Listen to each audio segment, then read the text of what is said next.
Just arrived at this apiary with a absolute massive load of supers to put back on these hives to be licked clean. So these hives were all prepared yesterday with the feeders on every single hive, but not all of them were fed because they didn't all need it. But I still used, I think, about 180 kilos of syrup here because there was a few that were really dry. That's what you have to do this time of year. You can't mess around. You haven't got time to come back in a while because there's no real nectar for the next 2 or 3 weeks at least. So what you do is you put enough syrup on that's going to last you 3 or 4 weeks before this ivy flow starts. And if the ivy flow doesn't materialize, you get the hell back in here quickly to make sure that you've got enough feed for them all. But what I'm doing is obviously I'm putting these supers back onto the ready hives so that they can be licked clean. And I showed you this before, another apiary, but it's just a continuation of this process. And this apiary I love using because I get great access. I can drive right in here with the truck, drive right around here, and then I end up stopping there. And I can, when I'm actually taking honey off, I can stop right in front or to one side or the other. It's basically a perfect apiary. The aspect is south here, so that's facing north, that's facing south. It's really kind of what isn't there to like about it, you know. It's perfect. It's not too far from the workshop, but the whole reason for this is this: I'm keeping things fluid. I'm keeping that energy going. I'm getting these supers out. So there's no actual empty supers now at the workshop because yesterday or 2 days ago I was taking my daughter up to Lille University, so that was the whole day gone. So I basically stopped for kind of a day, but 1 day stop means you kind of slow everything down. But yesterday I was out putting more bee escapes on so that tonight or tomorrow morning I pull another load of honey. That will go to the workshop where there's space now to stack it all before I extract it all. It's keeping the energy going. I've got enough capacity here. I've got 21 hives here, I think, that I can use. So that will give me at least room for 80 more supers, which I've got to pull. So I'll probably put half on this lot. I'll put 4 or 5 on each one, half on this lot, and I'll bring some more when I've extracted them in a couple of days. But it's like, I consider this as like a backstop. It gives you time to get things out of the way and takes another thing out of your mind. You just put these supers back on above a feeder and you can forget about them for a couple of weeks. And then when you're ready and everything's finished, then you can come back and you can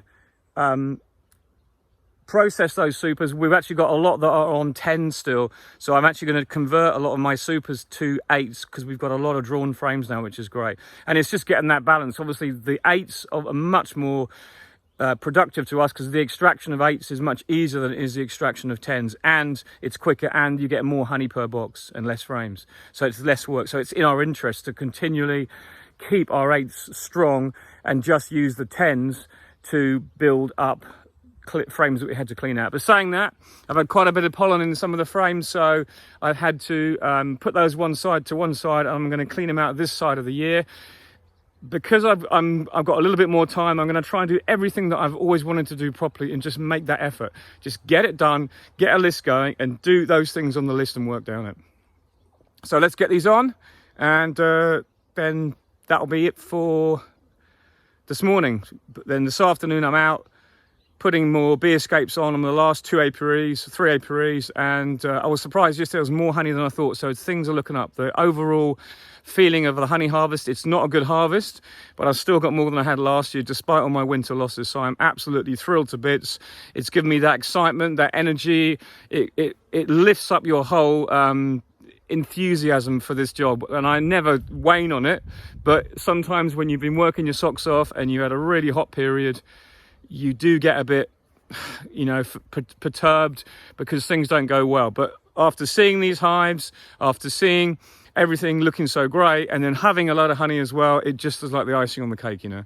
All the colonies are basically queen right, except obviously every apiary has 1 or 2, but I'm talking about generalities. This year, the general level is so much higher. Everything is so much better. We've still got loads of brood, which we don't need now, but we'll have to deal with that, you know. It just means the Varroa are breeding really well, so we have to deal with that. Anyway, let's get these on. So I've got to move pretty quick with this lot because these bees are hungry, and it's that time of year where anything's fair game to be robbed. So I'll get this straight on now, and I reckon it'll take me about 15-20 minutes, and then I'll come back with more another time. But this is exactly what you have to do. You just have to go hell for leather. I didn't even load these till I was ready to leave, because you can't leave them 20 minutes outside the workshop, because it's just a hell zone, a war zone. But that's the way it is. It is what it is this time of year. There you go, we're done. You can see how you have to be quick. But I've got capacity in this apiary for a load more. I've got 1, 2, 3, 4, 5, 6, 7, 8, 9, 10, 11. And that one over there, when I actually remembered to take the clearer board off and then check the feed and put the treatments in, which I forgot completely yesterday. So I've got 12 more. So I've got room for another 60 supers at least. So that will probably see me through. And I've got another apiary near here where I'll be able to put more if I need it. But that's me virtually done now. I'm off now to load up more clearer boards. And to look at this, it's unreal. Every scrap, you know, you've got to be so quick.